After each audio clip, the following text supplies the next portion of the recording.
Lord. Okay, so this week's Parsha, after all the double ones, we actually have a single Parsha, and that is Emor. Speaks largely about the laws of the Kohen, the regular priest, the high priest. A lot of the Yontif laning comes from the Parsha of Emor. Emor describes the festivals of Rosh Hashanah, Shavuot, Sukkot. All the festivals are mentioned in Parshat Emor. Um, the Parsha begins by saying that Emor ela Kohanim. So there's an instruction from Hashem to speak to the Kohanim, and we find that what follows, what's given over, the instructions that are given over to the priests are actually restrictions, and quite a lot of them. So we know that a Kohen, a priest, can't come into contact with the dead because that imparts tum'ah and impurity. And in fact, there are only a few relatives, the close relatives, that a Kohen can come into contact with them while they're dead. Otherwise, they obviously can't. They're limited as well in regarding whom they can marry. Can't be a divorcee, etc. And we find with the Kohen Gadol, with the high priest, that his restrictions are even greater. Can't be a widow. Needs to be a virgin. So we find a lot of restrictions, a lot of limitations regarding Kohanim, the priest and the high priest. And the obvious question is why? Why are there such restrictions?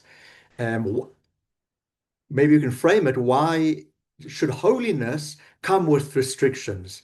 Shouldn't closeness to Hashem, being close with Hashem, be liberating and not be limiting? So how do we understand this? And I think the answer is probably one of the most important ideas in Torah. So first we need to understand that the Kohen, the priest, is not merely just a person, right? He's not just an ordinary cheder boy, but the Kohen is actually a representative, right? The Kohen represents the nation of Israel, Am Yisrael, before Hashem, and he similarly represents Hashem before the entire nation, before Am Yisrael. So the Kohen, the priest, is really the living embodiment of Torah values. And once you become a representative, your life changes. And of course, that applies to anything in life, but even more so when you are a representative of Torah, there are certain responsibilities, there are certain changes that fundamentally have to take place. You're no longer a private individual. You certainly are visible. You're a public figure. And more than that, you're symbolic. I'd almost say that the Kohen was the ambassador, was Hashem's ambassador in this world, if you want to put it like this. Rav Hirsch, Rav Shimshon Raphael Hirsch, he explains, he puts it nicely. He says that the Kohen is not defined by privilege. Of course, there are privileges that come to a priest. There's certain priestly gifts that accrue to a Kohen. But he says, Shimshon Raphael Hirsch, that a Kohen is not defined by privilege, but rather responsibility. And the Kohen, the priest, he has to reflect clarity. He has to reflect a discipline. He has to reflect dignity. This doesn't for one moment mean that he's better than anyone else. Absolutely not. He's chosen and he's seen. And that in itself requires a different presence. He teaches, and the way he teaches is not simply through words, but he teaches through his presence, he teaches through his actions. And again, if we were just to think about it in modern terms, if you think about a CEO of a company, chief executive officer, if the CEO behaves irresponsibly, it's not just that he's seen as an individual to act irresponsibly. It in fact reflects very negatively on the company as well. If a judge acts inappropriately, it brings the whole judicial system into disrepute. And again, if any public figure acts poorly, it reflects badly on whatever that person is meant to represent. And again, just bringing it to the Parsha, the Kohen is that public figure. The Kohen, if you like, is Torah's original public figure. And therefore, when it comes to the Kohen, when it comes to the priest, Torah demands precision. Torah demands perfection. Torah demands purity, and that the Kohen must always maintain those levels. I've spoken about this concept before, but I'll just link it and show how it connects so nicely.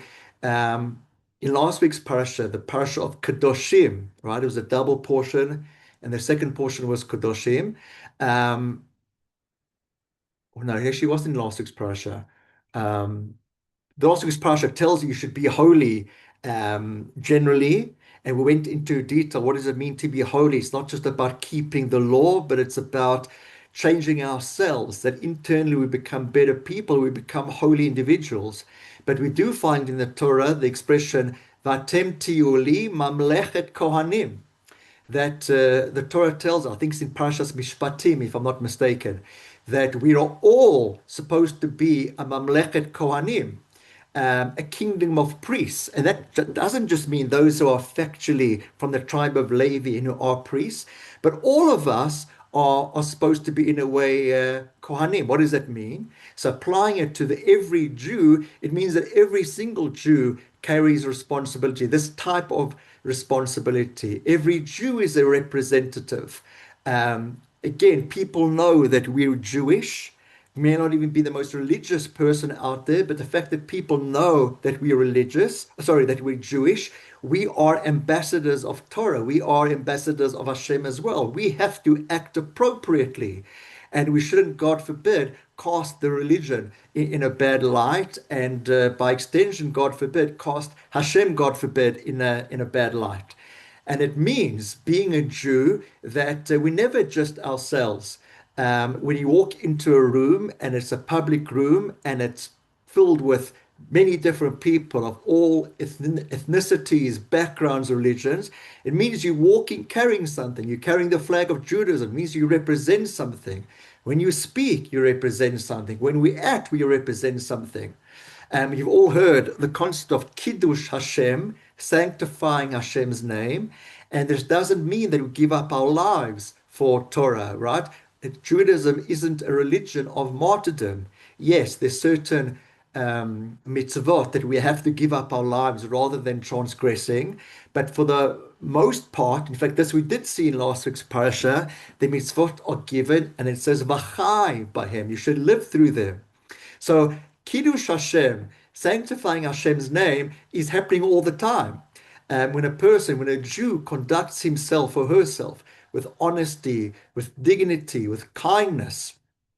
And as the Rambam says, Maimonides says, fortune is the one who taught him Torah. That is ultimately Kiddush Hashem, right? So it's not a dramatic moment. You're not, God forbid, laying yourself on the line. You're not putting your life on hold. You're just doing all the things that you ought to be doing, all the good things, the respectable things, the kind things, the decent things. So it's not a dramatic moment, but it's a daily moment. Everything that we're doing can create a Kiddush Hashem, which literally means a sanctification of Hashem's name.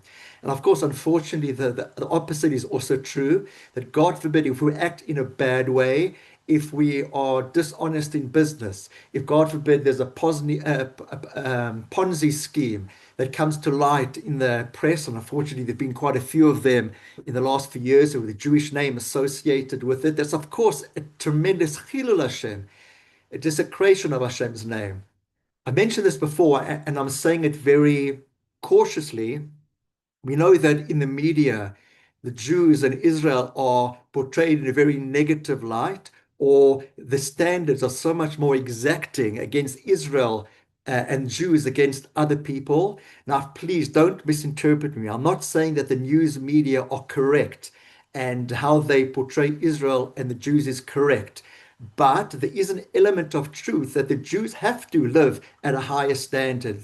Israel has to be judged at a higher standard, because that's what we're supposed to be. We're supposed to be the Or Lagoyim. We're supposed to be the light unto the nations.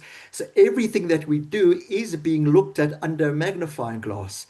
And that is our mandate, and that's how it is. So on a very micro level, we have to know that all of us, just like the Kohen has, because we call Mamlechet Kohanim, the kingdom of priests, we all have the responsibility to carry Torah, to carry Hashem in everything that we do. Now, just continuing the Parsha, and something which you'll read on Shabbos as we go along in Shul, you read, and it speaks about blemishes, certain blemishes that if a Kohen, if a priest has, then he is disqualified from the temple service, known as the Avodah. Now, again, just as as a simple reading of the text, this becomes deeply uncomfortable, right? Why should a physical blemish, why should a physical blemish detract from someone? Why does it mean that the Kohen is now disqualified? So let me try explain. And again, the Torah explains something that's really, really crucial. First of all, the blemish doesn't mean that he's no longer a Kohen. He still is a Kohen, he still is a priest. He still has the privileges. He's able to eat of the korbanot, the sacrifices, the parts of the sacrifices that were given to the priest to eat. He does. The other gifts of priests, he is also given. He retains full dignity. He's no lesser individual. However, he is excluded from the temple service. And why is that? And again, the Beit HaMikdash is not just the temple wasn't just a functional building or functional structure. It was symbolic as well. It represented wholeness, completeness, perfection, harmony. And therefore, any external representation had to reflect that same message. And as I opened the Shiur, was saying the Kohen, the priest, was the representative of Am Yisrael to Hashem, so to speak, and the representative of Hashem to Am Yisrael. So it had to be that that person in himself had that shleimut, had that perfection, had that completeness. And if he was lacking in any way, it's not because he's lacking as an individual. He's still a Kohen, he's still a priest, he still has the privileges. We still call him a Kohen. He still leads the benching. He just couldn't serve in the Beit HaMikdash, the temple service, because everything about the Beit HaMikdash was perfection, was wholesomeness, was completeness. The person's value, and this is important, was still absolute. But again, in life, we know this to be true as well, that certain roles demand certain standards of representation. This is in life as well. We know that not every role is suited to every person. And again, it's not because of the worth of the person. We're not saying that one person is better than another, but again, because of the actual function. The priest was functioning as a representative of the Beit HaMikdash, of the temple. The temple was perfection, a perfect structure, the house of Hashem. And as a representative, he in his body had to represent shleimut, wholeness. Then we go on, and it might seem totally disconnected to this topic that I've spoken about now, about the Kohen and perfection and representation. And as I mentioned at the beginning, the Torah speaks about the Shalosh Regalim, Pesach, Shavuot, Sukkot, speaks about Rosh Hashanah and Yom Kippur, it speaks about Sfirat HaOmer, which we're currently in now. And it's really not a new topic whatsoever. It's still the same concept of holiness, of Kodesh, of Kedusha, but it's now, rather than applied to a person like the Kohen or a place like the Beit HaMikdash, it's now the concept is applied to time. Time is not neutral. Even time can be elevated, right? It's the first mitzvah that's given to the Jewish people as a nation, is the sanctification of the new moon, the establishment of a calendar of time. And time can be elevated, time can be transformed. Shabbos, for example, is not just a day of rest. It's not just the break, right?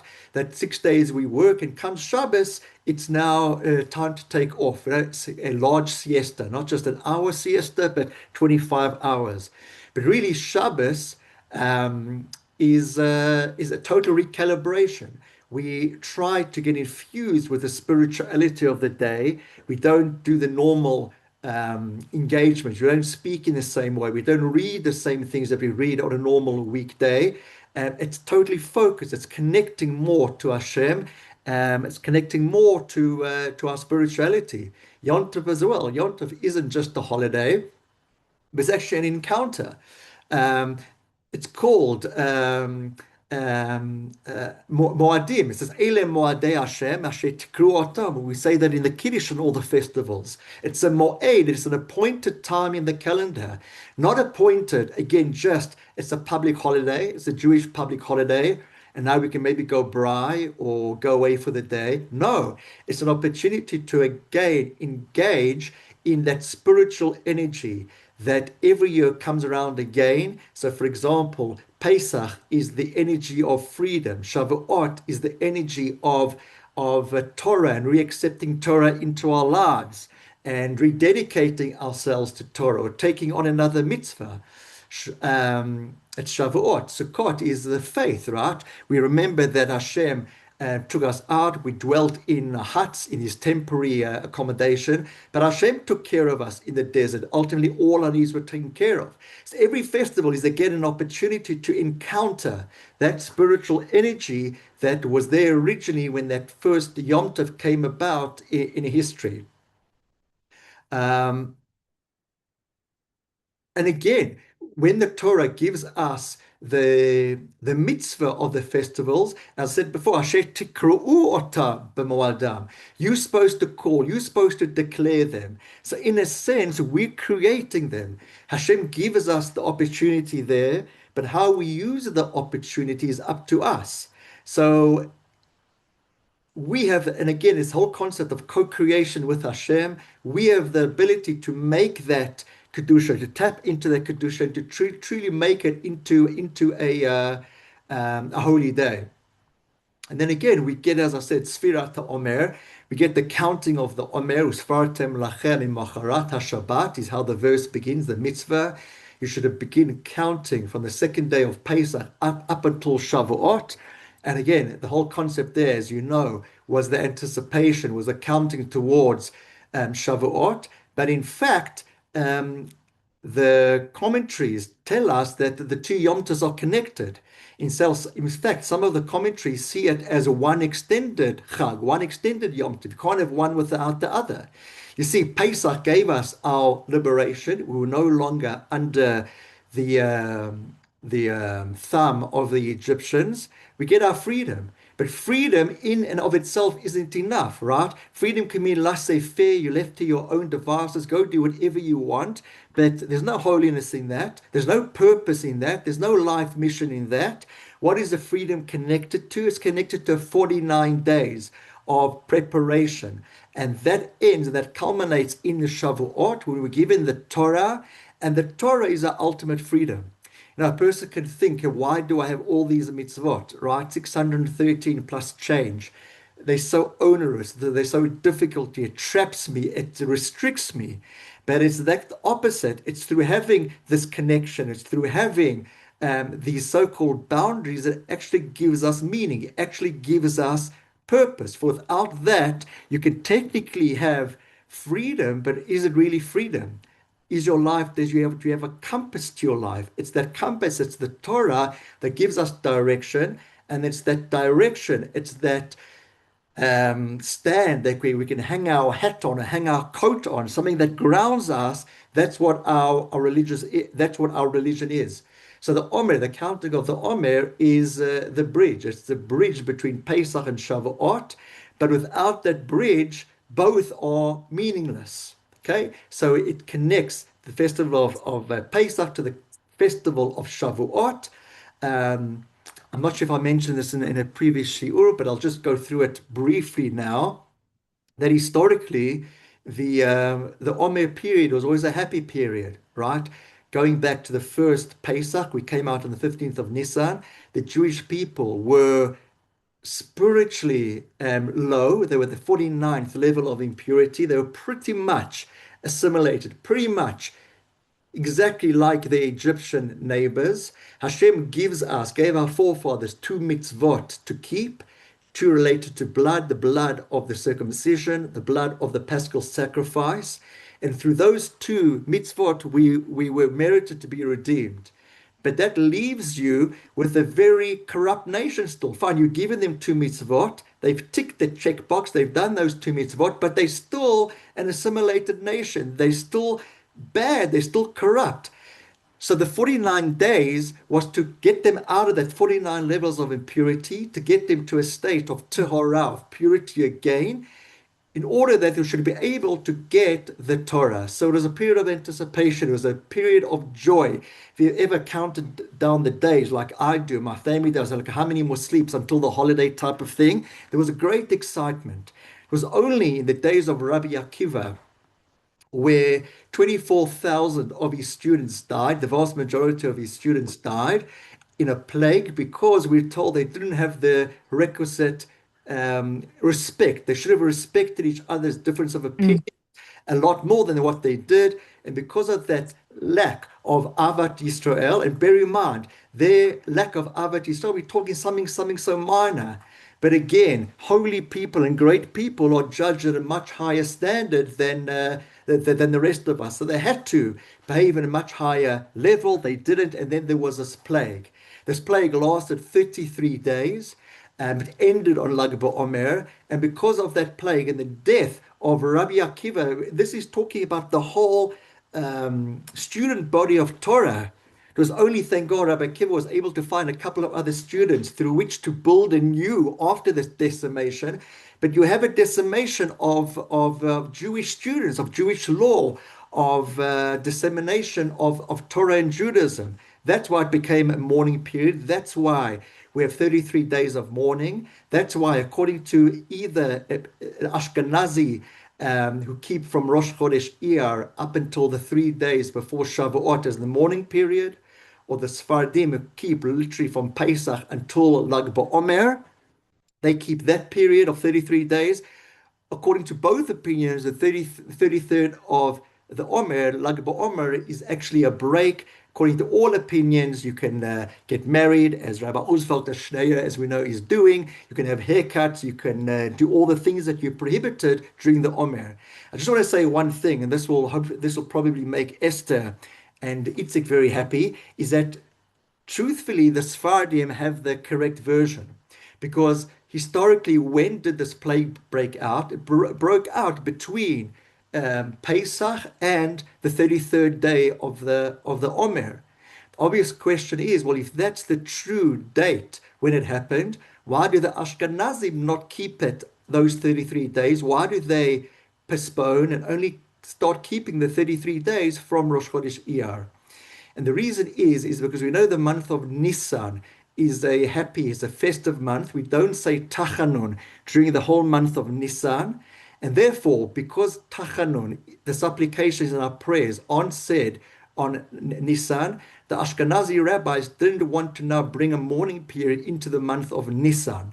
So once Nisan is over and Rosh Chodesh Iyar comes, yes, we've deferred the mourning by a few days, but we still commemorate the 33 days. So that's just the significance, the difference between why we keep different Ashkenazim and Sephardim. It wasn't always a sad period, so it's important to know that. It's always a joyous period. And even in this period, the joyous period, unfortunately now we still have this mourning period. Just want to end off. It also seems a bit disconnected, but right at the end of the Parsha, we have a jarring story. We have the story of the blasphemer, someone who blasphemes Hashem. Um, so after everything we've spoken about, Kedusha, holiness, representation, dignity, the Torah actually shows us an example of the opposite. A person who uses speech to destroy, to desecrate, to tear down. And the question is why? Why does it end the parsha over here?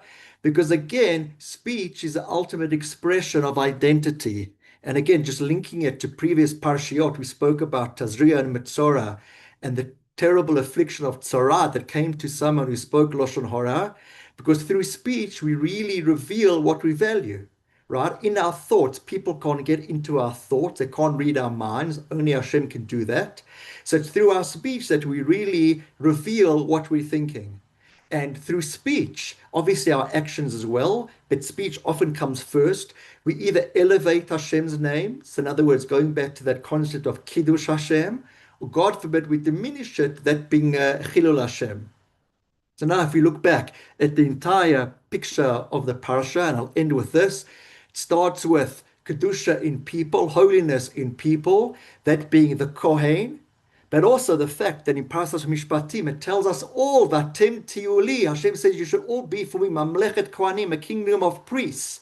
So we all bear responsibilities similar to the Kohen of being ambassadors of Torah and mitzvot wherever we go in the world, and to try cast a positive light for Torah and God. So we've got the holiness of people, we've got the holiness in time, that's the festivals.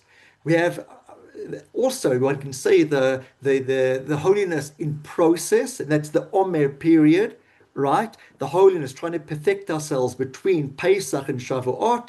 And we have the Kedusha in speech. We have the holiness in speech, the warning of someone who, God forbid, blasphemes. So please God, we should always understand and take to heart the tremendous responsibility that we all have. Again, just like the Kohen, the higher you are, a rabbi maybe has more responsibility than others to be an ambassador of Torah and mitzvot. But don't think that just because you're not walking in the street without a yarmulke on or tzitzit or your Magen David or your Chayin necklace, that people don't know you Jewish. I promise you, they know you Jewish. And I promise you, they're looking at you, and they're looking at you at a magnifying glass. And yes, as I said, even though the media are harsh and unkind and unfair towards us, there is an element of truth that Jews and Israel has to be at a higher standard to everyone else. So it starts with us. You know, how do you change the world? You change yourself. But each of us trying to do something better, trying to make a kiddush Hashem, a sanctification of Hashem's name in everything we do, everything, everywhere we're at, everything that we're saying and doing. Please God, that's how we sanctify Hashem's name, and that's how, please God, we bring glory and honor to Hashem. Thank you all for joining. I always appreciate it. Have a good night. Those who want to make it can make it. The men, there is going to be Thank you. starting shortly. Have a good night. Thanks, Rabbi. Pleasure. Bye.